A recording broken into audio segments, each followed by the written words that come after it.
আসসালামাইকুম। আজকে আমরা চিংড়ি মাছ পাতুরি রান্না করব। প্রথমে আমরা চিংড়ি মাছগুলোকে কেটে ধুয়ে নিলাম। তেল গরম করে তেলের উপর পেঁয়াজ দিয়ে দিলাম, তারপর রসুন কাঁচামরিচ দিলাম, দিয়ে একটু বাটা মরিচও দিব। পরিমাণ মতো পানি দিয়ে কষিয়ে নেব।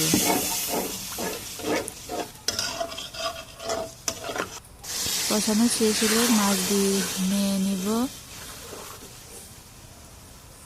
তারপরে মাছ একটু হয়ে গেলে আবারও পানি দিয়ে দিব। ভালো মতো মাছ কষিয়ে নেব।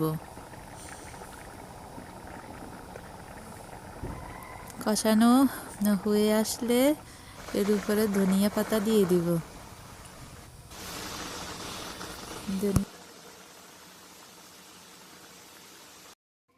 ব্যাস হয়ে গেল আমাদের অসাধারণ চিংড়ি মাছ পাতুরি।